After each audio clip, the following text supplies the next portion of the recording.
Continuity और differentiability question में जब हमें ग्रेटेस्ट इंटीजर फंक्शन नज़र आता है तो शायद थोड़ा सा मन में परेशानी आती है। लेकिन एक चीज़ नोटिस करो भाई, इसमें -2 से 2 की बात कर रहा है और ग्रेटेस्ट इंटीजर फंक्शन के अंदर हमें केवल x दे रखा है। तो ये तो हम जानते हैं कि जहाँ पे ग्रेटेस्ट के अंदर जो फंक्शन लिखा होता है वो इंटीजर बनता है, वहाँ पे हमारे डाउटफुल पॉइंट्स होते हैं और उसके अंदर तो केवल x ही दे रखा है। तो इसका मीनिंग जो हमारे डाउटफुल पॉइंट्स मिले, इंटीजर मिलेंगे, वो ऊपर देखें तो -1, एक इनके बीच में पॉइंट होगा -1 जो कि इंटीजर बनेगा जिसके अंदर ये ग्रेटेस्ट के अंदर वाला फंक्शन, और जहाँ पे डेफिनेशन चेंज हो रही है वो 0, तो ये भी हमारा सस्पिशियस पॉइंट है। और अगर इसके आगे देखें इंटीजर तो यहाँ पे भी GIF है, उसके अंदर भी x है तो 1। तो यानी कि हमें केवल -1 0 1 पे ही चेक करना है। उसके बाद से जो कहा है कि हमें m और n जो गिवन है यहाँ पर, m क्या है, number of points where this function is discontinuous, और n है number of points where this function is non differentiable.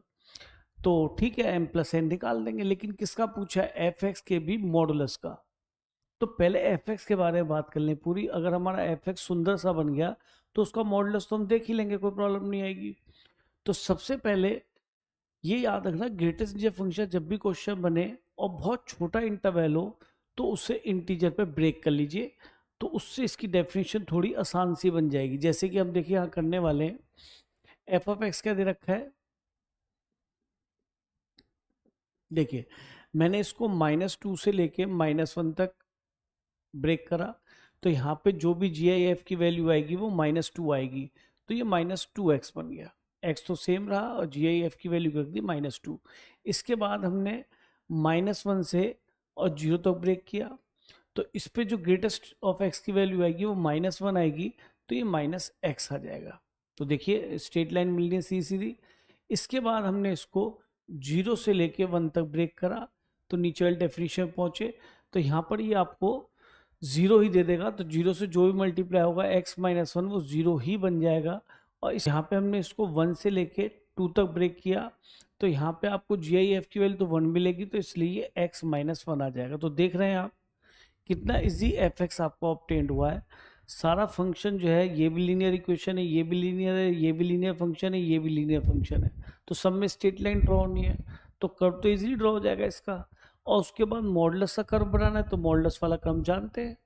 तो चलिए इस क्वेश्चन को ग्राफिकली सॉल्व करते हैं, ठीक है। तो यहाँ पे हमने y एक्सिस और x एक्सिस ड्रॉ कर लिया। अब देखिए हमें कहाँ से कहाँ तक कर्व ड्रॉ करना है बेटा, -2 से लेके -1 यहाँ आ गया, -2 यहाँ आ गया, फिर ये 0, फिर ये 1 और फिर ये 2। अब देखिए हम ये कर्व ड्रॉ करते हैं, तो हमने -2 यहाँ पे रखा, तो -2 पे ही आपको 4 मिल गया, तो -2 पे आपने 4 यहाँ कहीं ले लिया और यहाँ पे ओपन सर्किल बनाए थे बेटा, ओपन सर्किल में बना लिया, -2 पे 4, इससे करस्पॉन्डिंग आ गया वैल्यू। और -1 पे क्या मिलेगा आपको, ये -1 पे आपको देगा 2, तो यहाँ पे कहीं आपका -1 पे 2 आ गया इसके मिड में, और दोनों पे ओपन सर्कल आएगा तो लाइन इस तरह से कुछ बन जाएगी, क्योंकि दोनों इंक्लूड नहीं है, स्ट्रेट लाइन बन रहा है, लीनियर फंक्शन है। इसके बाद आप फिर ये स्ट्रेट लाइन है y इक्वल टू समथिंग, तो -1 रखेंगे तो ये आपको 1 देगा, तो -1 पे ये आपको यहाँ पे 1 देगा, यहाँ पे इससे करस्पॉन्डिंग पॉइंट था 2 और ये था बेटा जी 4, तो -1 पे इसने क्या दे दिया आपको, 1 दे दिया, तो यहाँ से कहीं स्टार्ट होगा और ये इंक्लूड भी है, और इसके बाद 0 पे आपको 0 देगा और जो कि यहाँ पे एक्सक्लूड रहेगा, तो हमने इसको ओपन सर्कल बना दिया। तो स्ट्रेट लाइन ही बनने को प्रॉब्लम नहीं है। ये y इक्वल टू 0 है और y equal to 0 x axis का इक्वेशन है, 0 से लेके 1 तक, तो 0 पे इसने भी 0 दिया, इसने भी 0, तो यहाँ पे कंटिन्यूअस भी हो गया ये, तो 0 पे 0 और 1 पे भी ये 0 बनेगा, लेकिन 1 पे हम इसको ओपन सर्कल कर देंगे। ठीक है जी, ये बन गया कर्व यहाँ तक, straight line y equal to 0। Curve से सब कुछ एक्सप्लेन हो रहा है। इसके बाद फ्री स्ट्रेट लाइन है y इक्वल टू x - 1,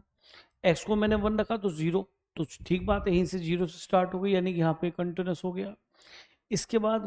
2 पे इसने क्या दे दिया, 1, तो एग्जैक्टली इसके सामने यहाँ 2 पे 1 दे दिया, लेकिन यहाँ पे ओपन सर्कल आया क्योंकि 2 हमारा इंक्लूड नहीं है। तो इससे से हमारा f(x) का कर्व तैयार हो गया और हमें साफ दिख रहा है कहाँ कहाँ डिसकंटिन्यूअस है। अच्छा एक चीज़ नोटिस करो, क्वेश्चन में उसने बनाया तो किस हिसाब से सोच के था, लेकिन टफ नहीं बन पाया क्वेश्चन, क्योंकि हम ये जानते हैं कि अगर एफ एक्स का कर्व नोन है, जैसे कि लाइक दिस, एफ एक्स का कर्व नोन है आपको, ये रहा मान लीजिए, और अगर आपको एफ ऑफ एक्स के कर्व से इसका मॉडुलस का कर्व बनाना है, ये एफ ऑफ एक्स का कर्व है, तो क्या करते हैं, जो नेगेटिव वाला कर्व होता है उसको कट कर देते हैं, जो एक्स एक्स के नीचे होता है इसका इमेज ऊपर ले लेते हैं, तो कुछ ऐसे कर्व बनता है। और अगर कोई curve above the x axis ही है, तो ये एफ एक्स का कर्व हो या फिर y equal to f of mod x का कर्व, वो तो सेम ही आएगा ना, क्योंकि आप नीचे वाले कर्व को कट करोगे तो वो तो यहाँ पे कर्व है ही नहीं, तो इसका इमेज बनेगा तो वो भी नहीं बनेगा, तो सेम यही कर्व रह जाएगा। तो ये कंफर्म है कि यहाँ पे एफ एक्स का कर्व भी यही रहेगा, इसके नीचे वो कर्व है ही नहीं, इमेज किसकी बनेगी, तो सेम यही कर्व एफ ऑफ